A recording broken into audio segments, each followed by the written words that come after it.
It is week 8 here on Inside the Zone alongside Justin Kinney of Optimum Performance Sports. Glenn Marini here. And yeah, we're getting down to the nitty gritty when it comes to these conference races. And that is especially true in the SAC, which, this week's game, no doubt your highlight zone game of the week. We're talking Snider, Bishop Dwenger. It's a good one as we get ready for, what could determine the SAC's victory bell, or will in one way, shape, or form. Yeah, well, this was one of the games we kind of circled at the beginning of the season, saying the SAC is going to be decided with this game. Little did we think that Snider was going to be effectively out of the race, and Dwenger could clinch it with the victory. So, yeah, it's going to be pretty interesting. What do you make of this one? Because Snider obviously had a close call this past Friday against Bishop Luers, where they stop a two-point conversion late and win 15-13. Meanwhile, Snider, we thought the game against Northrop might be close. I know Bailey Mirza was out at quarterback, but, it's a 21-21 game, and then they, put it on him in the second half.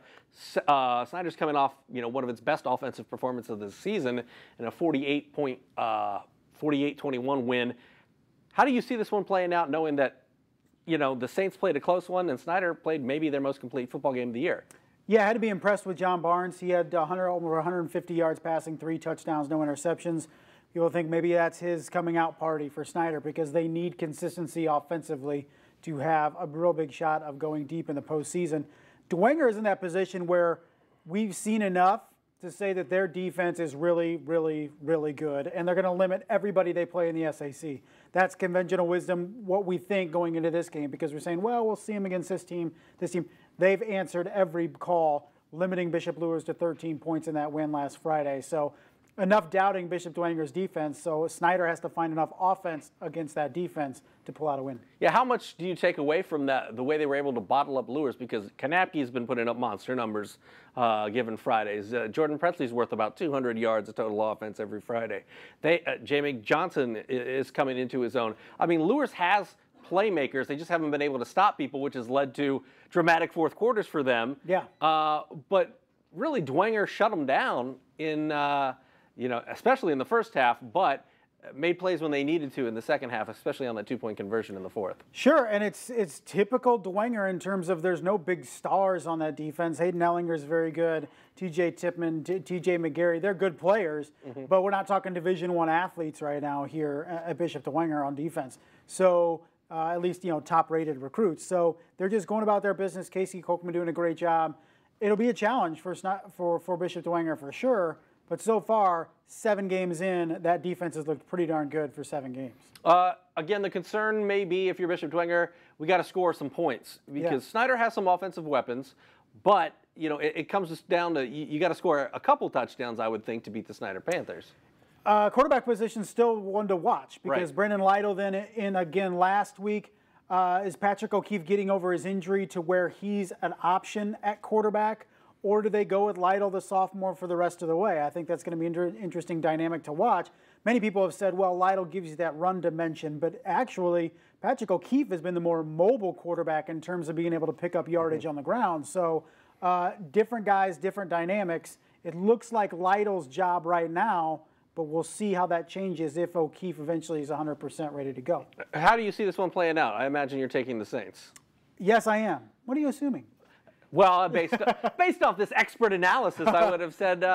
Who's the expert? Well, really? I would have said Dwenger. I would have felt more comfortable a couple weeks ago, but I think Snider's kind of figured out some of those roles. Yes. And like you mentioned, I like the way that John Barnes Jr. is playing. He looked really good in the first half. Yeah, I'm going to go Bishop Dwenger here just because of what we said about that defense. I think those guys made plays. We saw glimpses of Snider being able to be a true pass-run threat offense last week, but do we factor in the competition that was Northrop in terms of that defense that struggles? So positive signs for Snider for sure. Upgrade in talent and with that defensive unit for Dwenger is going to make things difficult. 2 other really interesting games in the SAC, in my opinion. Concordia at Carroll. You're talking about offenses that can score, offenses that has air attack, although Jake Bird will be out again this week. And Homestead at Wayne. That is a game of the week type game. It's just not game of the week when Snider plays Bishop Dwenger. Yeah, the other game takes precedent. Obviously, Homestead, I think, I was very impressed with them last Friday. Seeing them from that game, from the opening kickoff, really thoroughly dominated their rival in Carroll on every facet of the game. We're up 24-3 at halftime, first play of the third quarter, Braden Hardwick goes for 70-some yards for a touchdown, 31-3 before you could blink. So very impressive by Homestead. I think we've been waiting for Homestead. You know, still sitting there 4-3. You kind of count them out in the big SAC race, but I think they're capable fully of knocking off the Generals, who I think were caught a little bit last week after the emotional win over Snider. A little bit unprepared maybe for Concordia, but good teams find ways to win when they're not at their best. Wayne's been able to do that. When you take a look at Homestead, I don't know that there's a player who I didn't know at the beginning of the season who now I'm like, yeah, that guy's really good.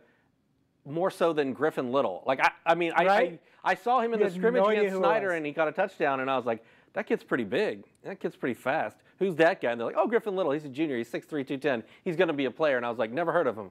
And now it's like he has 200 yards more receiving than Trevin Taylor. He's got 760 yards.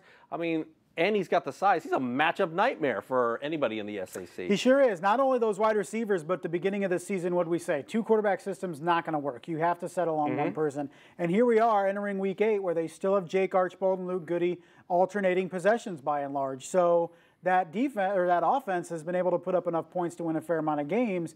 So you have to say, man, offensively, we never thought this would work. Yet Chad Zolman has stuck with it through the majority of the season, continues to stick with it. Both those guys making plays, and they have 2 big wide receivers to throw to. And you've got Northside at Northrop this week and Lewis at Southside to round out the SAC schedule.